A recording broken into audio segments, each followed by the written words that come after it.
1, 2.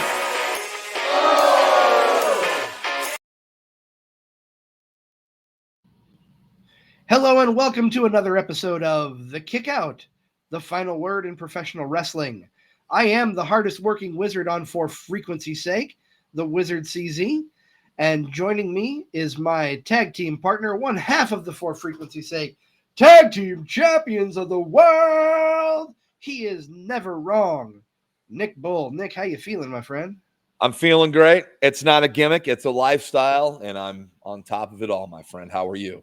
Man, I am doing good. Hey, it's going to be busy here the next month of wrestling. A lot of stuff is going to be going on. Some big weekends of shows coming up. It's going to be a fun summer. But I think there's plenty to talk about before all that unravels. But I want to know, CZ, what do you want to talk about? Well, there's a couple things on my mind that I think we should address. Excuse me. First things first, big, in my opinion, name released this past Sunday, today as we record this, but this past Sunday as we air this, in R-Truth, man who's been with the company for, 20 years almost, hasn't he? Yeah, he's been around for quite some time, and before that, he was in TNA. People forget that he's the world's heavyweight champ, I believe, at least one time when he was in TNA. Two-time NWA champion. Yep, and he's kind of been that longtime staple, that longtime comedic wrestler. You know, the whole Little Jimmy, the whole taking on, John Cena's his childhood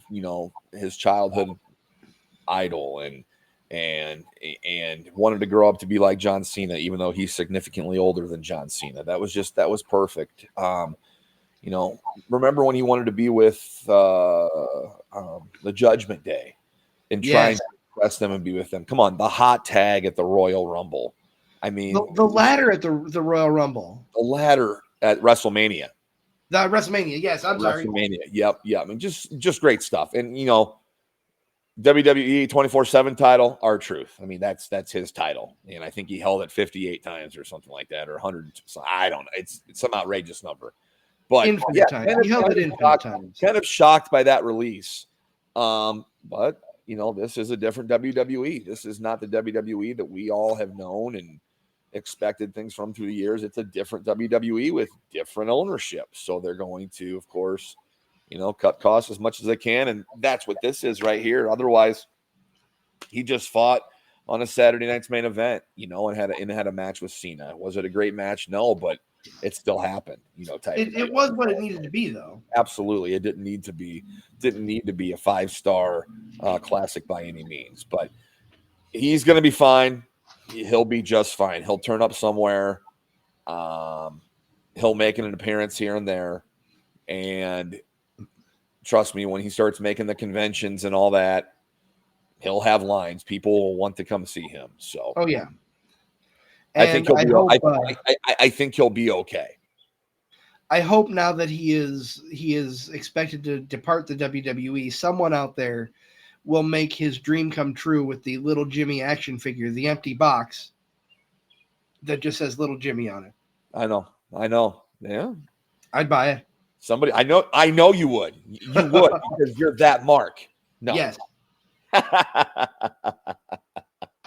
But let's get into what I really want to talk about with you, Nick, and it's something you brought up earlier in the week.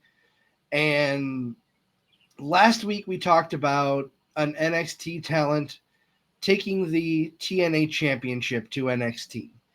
This week we are seeing a lot of women, which you and I have talked about, NXT having the best women's roster in wrestling right now, but how much longer is that going to last? This is going to be a rebuilding time since everybody and their sister got called up. That is true, but don't worry. They're going to be just fine. This is what they're built for. NXT has lost their talent before. They've made new talent or acquired talent and come in, and they've been just fine. I mean, look at the roster. Look at the blows this women's roster has been dealt within the past few weeks. Cora Jade was released. Roxanne Perez called up. Yep.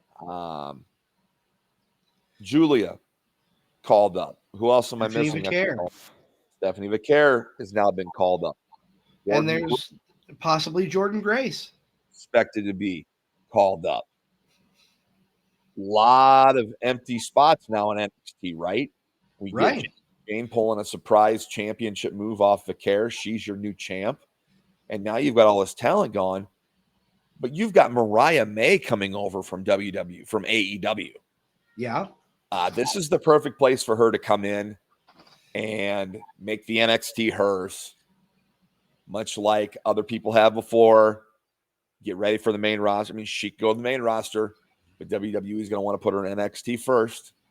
And there was no hesitation from Mariah May's part to come over from AEW. There was no contract negotiations to extend. Her contract expired. She's on her way. Expect her soon. I don't know how soon.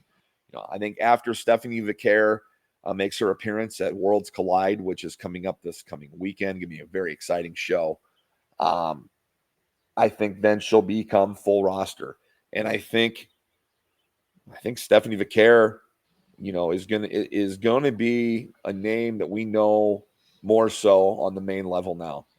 She is going to be featured in the main level feuds, and rightfully so. She's very good. So, yes, I know the cupboard may look bare. Not a lot of names right now. You got JC Jane as your champ. You got Fallon Henley.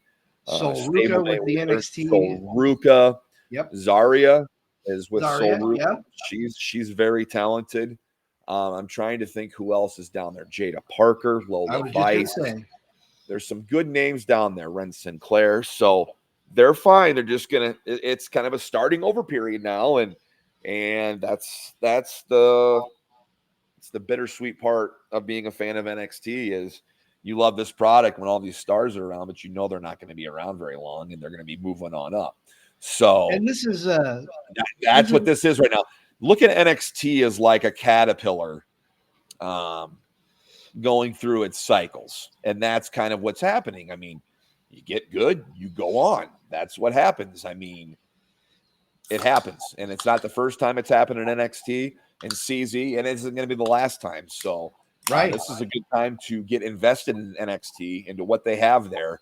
So when the new people come in, you learn who they are and you'll be right on. But this is, I don't know, I love this show. It's no secret. If you follow Card Subject to Change or the Kickout, I love NXT. And this is why I'm a fan of it. Like, they've kind of got to start over now. And it's going to be interesting. So I'm tuned in. I'm wanting and willing to see what they do with this show. Yeah. Is this what they would refer to in baseball as a rebuilding season, even though there's not really seasons with professional wrestling? Like a rebuild year. You can say that, but in baseball, it's a full commitment to a year. It's tough. In wrestling, it's only a matter of a couple months, before somebody can become like, a household name and the gimmick gets over, and probably a good year, So yeah, you could say that in baseball terms, rebuilding year, but it's a rebuilding time right now. But they've got a lot of young talent that they've always developed good talent. They're currently developing young talent. They have talent right now. And with Mariah May's arrival, that's going to help things. And of course, Evolution pay-per-view on the horizon. That's going to help things. Maybe someone comes down from the main roster and becomes more of a figure of NXT. I don't know. But if you're an NXT fan like me, do not stress out. This women's division is going to be just fine. Give them a couple months, and you're going to have household names again. And the NXT women's division will once again, it'll be a little bit, but it'll be what it was. It won't be. I thought this past women's generation was the best incarnation of NXT women's wrestlers. I don't know if we'll ever get back to that, but we'll get stars again. Just give them a little bit of time. Let me just ask the big question then, Nick. You mentioned Mariah May. Other than her, who do you see? Because your main title contenders are now off the table. Who do you see stepping into that role to face JC Jane? I think immediately Mariah May's got to be put in the title picture immediately. Everybody knows who she is. She's going to be the hot star coming in.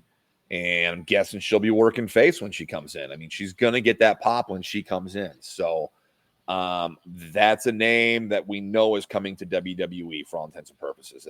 It's out there. Anybody else I'm thinking of? Man. I don't know.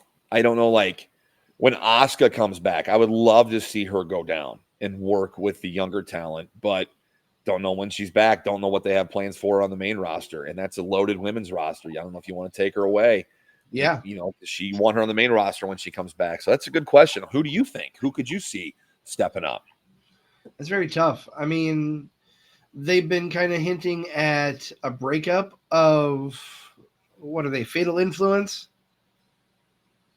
Maybe JC Jane turns face. Fallon Henley becomes a heel, and there's your first feud, the ending of Fatal Influence. And I said that name questioningly because my brain always wants to go back to when Mandy Rose was there. Well, Toxic Attraction. Mandy Rose, Gigi Dolan, released Gigi Dolan, by the way, and JC Jane. Of those three, I didn't think JC Jane would be the one that was the champ that stuck around. I didn't, but props to her. And good on her for sticking with it and working. And now she's the NXT Women's Champ, heading up a division that's known for creating stars. Now it's time to, go to the Star Factory and make some more stars. And WWE seems to be the best at it right now. So yes. Tune in. But if you like what you're hearing here, this is the Kick Out, our midweek short form discussion show. Kind of stuff we never got to on our regular show because we like to have guests on, which we did this past week, and we like to review shows as well, which I believe we're doing this upcoming week. But yeah, if you like what you see here, like, follow, subscribe, reach out to us on social media. We're actually our short form show, and then of course we are Card Subject to Change, the podcast by the fan for the fan, powered by Low Pies Pizza, built by Durham Remodeling, colored by Ryan Allison Tattoo. We usually record live and go live on Sundays. And we're actually pulling double duty this weekend, Nick, if you remember. We are. I know. The overbooker strikes again. Saturday night, we will be coming to you after Money in the Bank. I think it is Money in the Bank this weekend, right? It is. It's Worlds Collide, then Money in the Bank. Yes. My brain is just not with it today. I know. I don't know why. That'll be Saturday night, and then Sunday we have Mason Grayskull, a new, a rather new face to the Midwest scene as far as wrestlers, but he was also a familiar face if you know referees from the Midwest scene. We'll talk about that with him on Sunday. Absolutely. So double shot next weekend. Tune in Saturday night here. The Card Subject to Change feeds for our reactions to Worlds Collide and Money in the Bank. And then, of course, on Sunday, with Mason Grayskull. This has been the Kick Out, our midweek short form discussion show. Hopefully you like it. Come back and visit us next week. He is the Wizard CZ. I'm Never Wrong Nick Bull. This has been the Kick Out, the final word in professional wrestling.